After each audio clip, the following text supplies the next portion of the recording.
Hello, welcome around the WNBA. My name is Barbara. So we had the All Star 3-point shootout and the skills competition. Then we had the All Star game. What are your thoughts about all of these things? Oh, not to mention CBA. Let's get into it.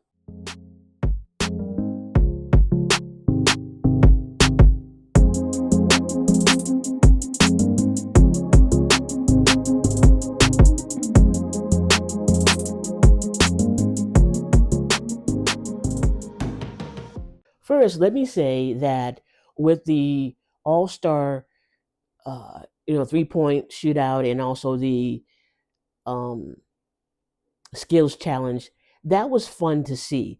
That was fun to watch as far as different players, basically going after, see if they can make the buckets, see if they can make the skills that were there and get through all those things.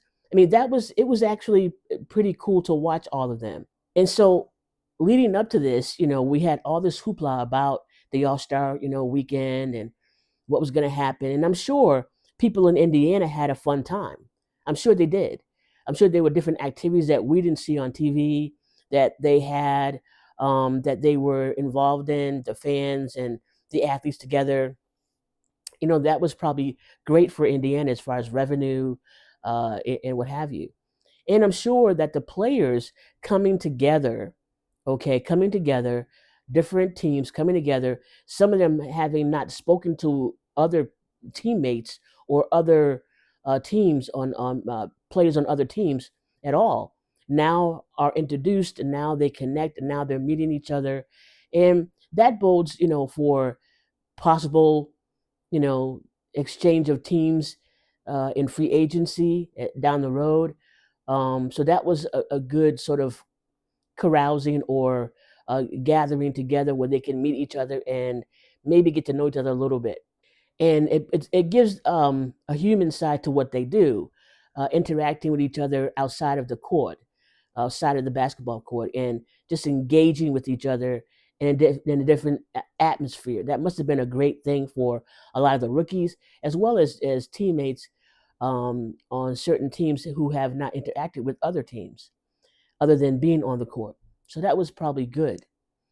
And hopefully it might cut down on the shenanigans of different things that go on the court that are not sportsmanlike behavior. Hopefully. Okay. All that said, we saw some of us who watched it. We saw clips of their, a party where the players were there and they were partying with each other. They were dancing and having fun, and there were smiles all around. That's healthy. That's good. Hopefully, they didn't take it too far. Hopefully. Um, so, but I mean, they're young. They're in their most of them in their 20s. Some of them are in their early 30s, and they're still young. They're doing their thing. I get that. I really get that. And so it's good to sort of let loose and have fun, especially with players that you don't ordinarily mingle with or see. Absolutely wonderful stuff. But what I was looking forward to was the All Star game. Now, why? Did I expect for them to play hard like they do, when they're in season and they're playing against each other? Not really. But I did expect them to put on a basketball game where there was some competition, there was some actual basketball playing going on, in that they would actually, you know, show us some more of their skill levels besides, getting 4-point shots. Okay, that's cool. But I thought I was going to see much more of their skills being displayed as basketball players, at least out of like 4 or 5 of them, maybe 6 of them. But what did I see? I saw teams having fun, pretty much. I saw a couple things. Teams having fun. The players, they were like having fun. They really weren't guarding each other. They were messing around, playing around. And we were told early on that this was supposed to be fun for them. So I get that. It's supposed to be fun for them. Okay. But I still thought when it came to being a game that they were going to put on a good show for the fans. If not for themselves, for the fans. But what I saw was the opposite of that. I saw them just playing around. They might as well have lined up each other, side by side, in one single file or two lines, and shot the ball from the four point line or the 3 point line, and to see who would get in the most baskets, and then the winner would take the prize. That's could have happened, and it would have been probably the same type of enthusiasm uh, that we would have seen from them on the court, and as fans, we wouldn't have seen anything different than what they were displaying already. So that was kind of disappointing to me, actually. Um, because they really weren't doing anything. The only person that was actually in the game was Collier. She wanted to get MVP. She been wanting to get MVP for a long time. Her mind is on MVP, and she lets everybody else know that that's what she's going after as far as MVP.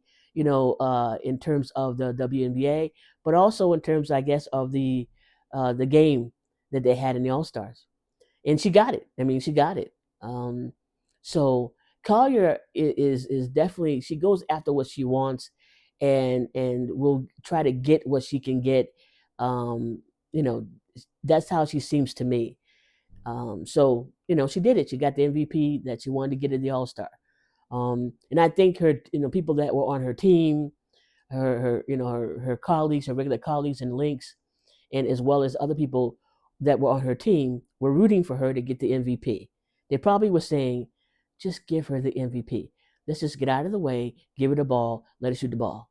Now, is she a good, shooter? Is she a good, in terms of hooping and getting to the paint, or taking 2 point shots, 3 point shots, 4 point shots? Absolutely. She's good at it. Absolutely good at it. But she really didn't have too much competition because people really weren't really trying that much like she was. She was on it. Okay, she was on it. So yeah, so the All Star game for me lackluster. I don't know how it was for y'all, the other fans. How y'all thought about it, but even though I thought it was going to be fun and lighthearted, I still wanted to see a game. Like last season, we saw a game. We really saw the game. Okay, but this season was not. It was just blah. It was blah. And but I'm glad they had fun. I'm glad the players had fun because they deserve to have fun. I just wish they had put on more for the fans in terms of the game, more competition, just really being themselves on the court, having fun still. They always talk about the game of basketball is fun for them. But anyways, so now then we have the CBA talks, and we saw that those of us who watched saw that, or who were there, saw that the All Stars had their little protest T-shirts on, and it was like, woo, okay, negotiations haven't even like really stopped yet. They're still at the table, but they have that the sign that says something about, what does it say?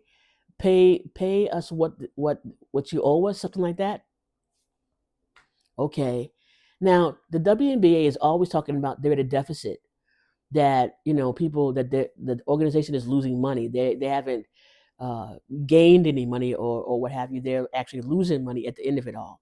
Granted, their loss is significantly less since Caitlin Clark has come on board.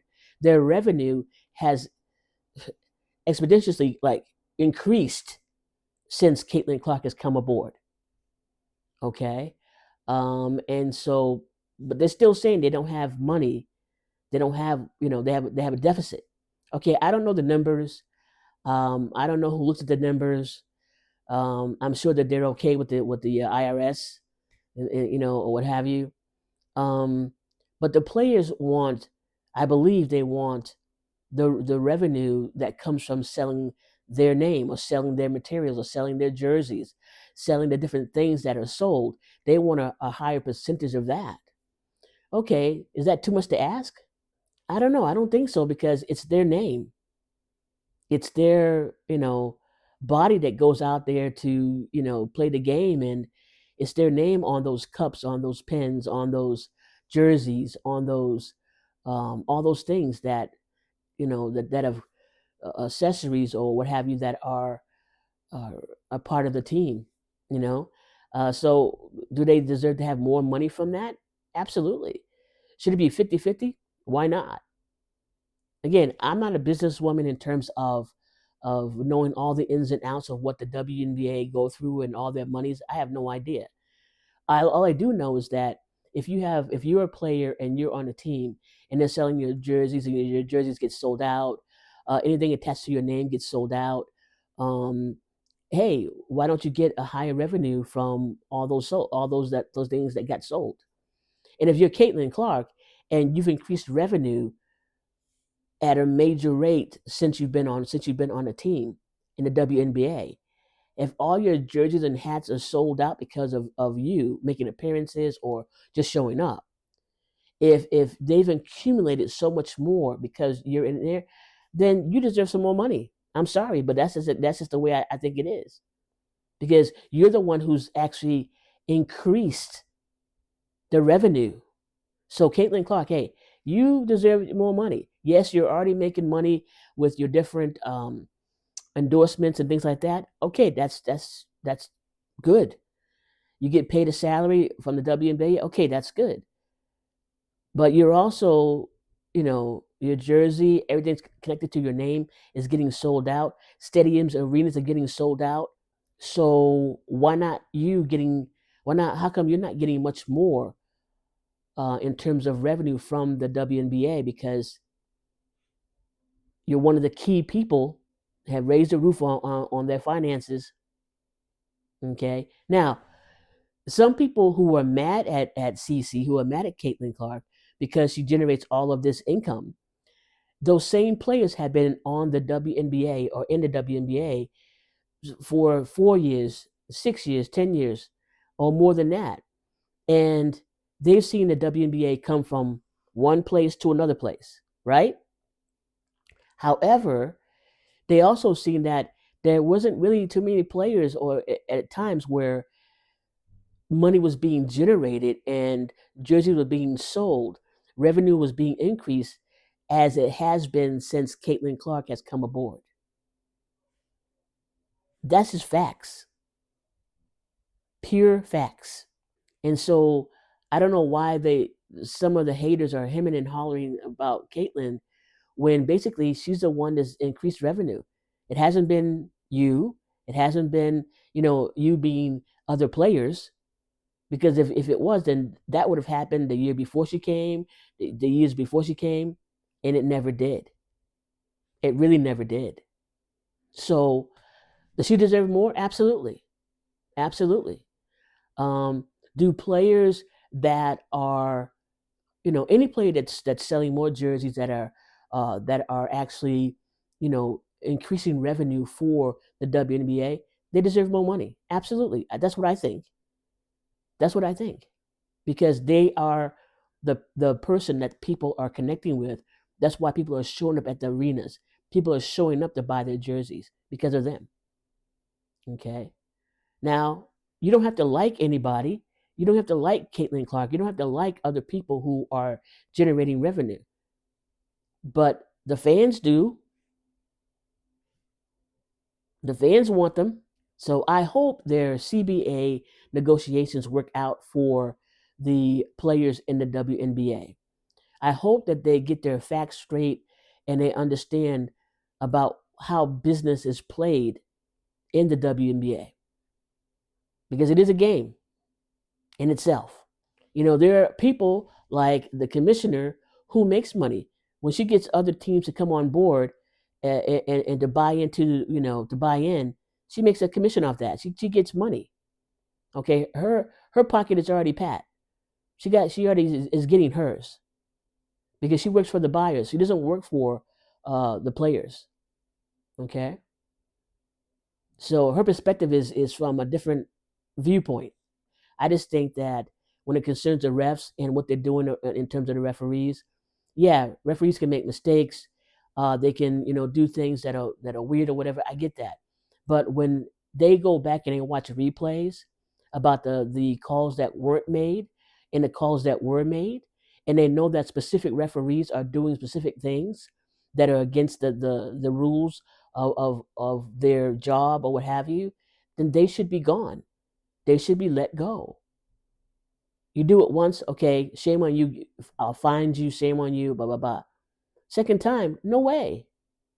No way. And so if this problem's been going on throughout the time of the WNBA, it's time to get it right then, because something you're doing is not right.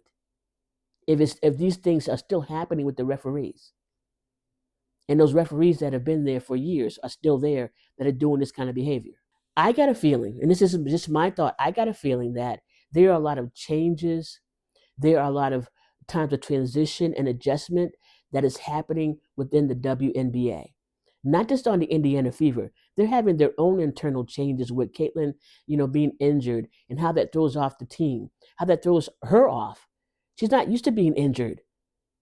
She's used to be on the court in competition, playing ball because she loves it. So her not being able to do that, that's got to affect her mentally, physically, and spiritually. And I hope, let me speak to Caitlin now. I hope that you are getting the help that you need, physically, spiritually, and mentally. That you're getting the help you need during this time of transition and during this time of adjustments. Because that's real. We all go through it, so it's real. And just so happens there's a lot that's going on in the WNBA. But specifically for the Indiana Fever, it's a lot. And the players have to adjust. Okay? And now's the time. Hey, she's out. We don't know when she's going to be coming back. But the thing is, in terms of being off the injury list, the thing is that now the team knows they can win with her or without her. The strategy is a little bit different. That's all. Okay? And so now it's about them doing what they need to do to win the games. Period. The next game is against New York. Again, if they still play the same way, they can expect to lose and lose big. They must do something different. Their strategies, if their strategy is the same, that's the coach's fault. If they don't play with energy and defense and to really make it difficult for New York, that's the player's fault. Okay, because you can't blame everything on White. You can't blame everything on the players because they're both in it together. And only the player can speed up. Only the player can play with pace. Only the player can provide defense. Only the player can make it difficult for their opponent. Only the player can be on the offense. Meaning that they've practiced and gotten their shots in, and they can really be hitting those buckets. There should not be in a professional basketball game. Yeah, there's sometimes when you're hot, sometimes when you're not. But you should not be missing easy layups. And from the free throw line, those should all be going in. And if they're not, you need to be at practice on your own time, doing it over and over again until every ball goes in. I'm just saying. But, anyways, I digress. It's really a time of transition for the WNBA. It's a time for transition for other teams as well, specifically the teams that have lots of injured players that have not been playing, and what they're going through, what the team is going through, making adjustments, and in this time of transition, it is a difficult time. So I hope that we as fans give the teams that we enjoy that have been, attacked by injuries, that we give them grace. We give Caitlin grace. We give the coaching staff grace. Okay? Because, and I'm going to speak real talk to you. We don't know what's going on behind closed doors. We don't know what's happening with teams and between team members and the coaching staff and teams. And we don't know what comes down from the front office and what they're saying to White or what they're saying to, other people. We don't know what's happening behind closed doors. We really don't know. We only know what we see on TV or what someone else has heard, maybe third or fourth hand, that's probably watered down. Or other than that, we're just guessing. That's what we're doing, right? So, but lots of transition to come. I think it's going to be an intense, probably the next 2 years or 3 years is going to be intense with new teams coming aboard, increasing number of games being played. It's going to be intense. Growing pains, growing pains. So, all that said, oh, there's one other thing I just want to just sneak in here.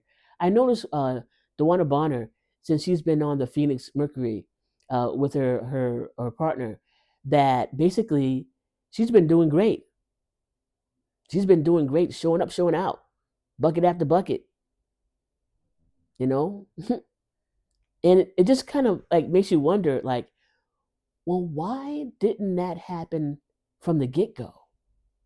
Why would she go to Indiana for a few whatever weeks or whatever, be there, not do anything at all, then ask to be waived, gets waived, has to wait out the waive period, doesn't want to be signed with anybody else but Phoenix, Mercury.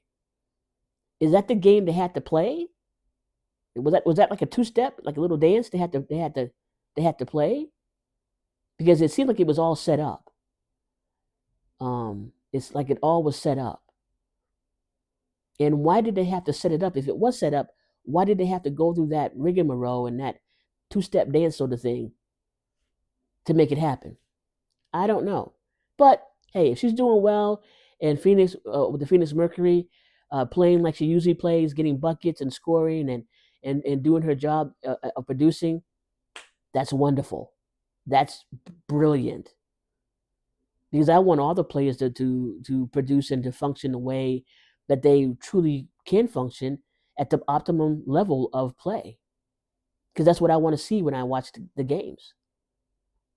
But I just didn't. But all of that rigmarole with her being on the fever and then not really being present to the fever and not really doing anything, and then missing games and no one knows what was going on, and and then all of a sudden she's getting waived, and so that was just a whole bunch of drama.